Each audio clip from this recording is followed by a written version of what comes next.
I'm back with Joe Bolanos. Joe, we were talking about the FBI raiding your apartment, but also raiding your mother's apartment. And is it a fact that the reason that they did that was that somebody kind of, quote, ratted you out? In other words, said that, oh, yeah, this is the guy who was at the Capitol. And the FBI evidently went to a district judge, Gabriel Gorenstein, who gave them a warrant to make this search. Now, I want to emphasize, you never went in the Capitol, but nevertheless, based on some information the FBI got, they were able to convince a judge that there was probable cause to make this armed raid. I want to show how on so little, I mean, clearly they didn't have evidence you got in the Capitol because you never did. But nevertheless, they come storming down your door and pick up the story from there because, like you said, you went down to the station and then what happened? I went down to the car. Yes. Excuse me. I went down to the car and then I started feeling very ill around 4 hours later, and they said, you're not under arrest, they told me, but we'll call an ambulance. They called an ambulance and I went to the hospital. Now, regarding the big mystery is exactly what you just stated, is that how could the FBI do so much, double teams, raids, search warrants, what have you, on the word of one person on a tip line? I mean, that almost seems bizarre simply because had they checked my geolocation on my phones, they would have realized right away where I was at 1 o'clock, where I was, near the Capitol, but not at the breach. And they never checked that. In fact, they never checked my friend who I was visiting with. So it seems awkward that this one person is a very, I don't want to characterize him, but it's a neighbor. And in the last year, we've had during COVID 3 or 4 people who have been radicalized somewhat and they become political. And again, as a bloc president for 23 years, I've always been apolitical because I like to stress the commonality of our neighbors. Nothing political because the vitriol starts flowing. In this case, this individual was actually interviewed by a local TV station, and he claimed that he walked by the cafe where I was sitting at and that I was bragging about being in Washington and that I had footage or video of the Capitol. He never said in the Capitol. So he basically tells the FBI, this guy's bragging he was in Washington and he has a video of the Capitol. And that's what they acted on. He never had contact with me, and I never told him any details of where I was. I want to talk also about the element of media humiliation, because as I understand it, when you were handcuffed and taken out to the car, there was an NBC camera crew that had been tipped off about the raid, and they were there to sort of film you. And so what I'm talking about is it's not just a matter, because I know what this degradation feels like, but it's always magnified when you've got flashing lights and people shouting questions at you. Is it not a fact that you have actually had 2 strokes subsequent to what happened to you? And would it be reasonable to assume that at the very least these events contributed to those? Without a doubt, these events did contribute. The first stroke was considered mild, they said. Although in the ambulance, the records show, I pulled the ambulance records, my blood pressure was 220 over 143, which is hypertensive crisis, which is close to serious stroke. And then I had another stroke about 100 days after the first mild one, which begs the question, if it's so mild, why to have another one 100 days later? So, and the second one was a lot more severe.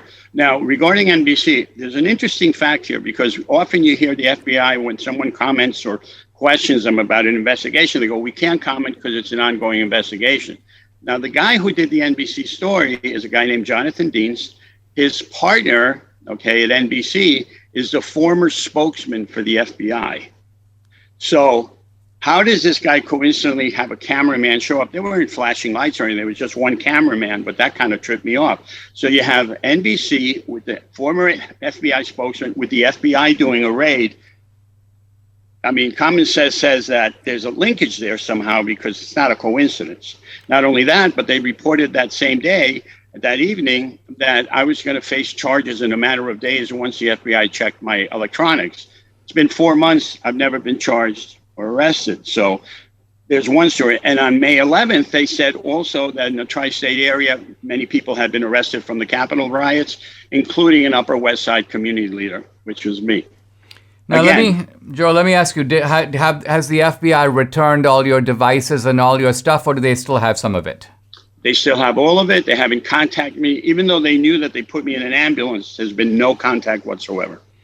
And you asked earlier about why would they do this. So let me offer one answer to that question and see if you agree with it or disagree. They talked, one of the lead prosecutors, Sherwin, I believe his name is, talked about the need after January 6th to use shock and awe. And I think what that means is to send a message. It's almost as if you're trying to go after Al-Qaeda. You would pursue every tip. You would treat everybody as a potential terrorist. You're trying to send a message not just to the terrorists themselves, but even to their larger body of sympathizers that, listen, you're going to be leaving no stone unturned. So my question to you is, do you think that this is perhaps a reflection of a kind of larger campaign that goes beyond the immediate community of people who went in the Capitol to kind of send a message that, hey, we've got our eyes on you and this is what we can do to ruin your life? Absolutely, yes. Because there was so much drama involved in this. In my apartment where I was in my mother's, they blocked off the street with NYPD. They were walking up and down in uniform. Neighbors were confused what's going on. And the fact that the media on top of that was in sync with them. And the fact that there was no protection 2 hours at the Capitol when we arrived shows me that this is political. There's something here that, I mean, they used to be the good guys. I've always been law enforcement. But when you have guys pointing a rifle at you at 6 o'clock in the morning, they had interviewed me. So if they wanted to serve a search warrant, they could have come in, just rang the bell and given me the search warrant. But instead, all this drama. And it's very uneasy because I watched the Richard Jewell movie by Clint Eastwood. I was in tears. Tears because the parallels are unsettling beyond words. I've seen it too, and I can totally sympathize. And then you have the fact that here you are a man with an impeccable reputation, and now there are guys who live in your own neighborhood who think you're some kind of a domestic terrorist. I mean, is that something that stings to have to live with, the unjust accusation that was implanted there by your own government? Yes, undoubtedly. And, being shunned, it's not that it's the end of the world, but it reminds me of 1938 Germany, where propaganda turned people against, let's say, Jewish people, and they rounded them up to an untimely end, and all because the neighbors were dropping phone calls saying, my neighbor is a Jew. And I got to tell you, every time I think of that, it's really very, very sobering, because when I walk out my door, I would say good morning, like we always say, good morning, and they would just walk by, and it's like beyond uncomfortable. And I've devoted 1/3 of my life to these people.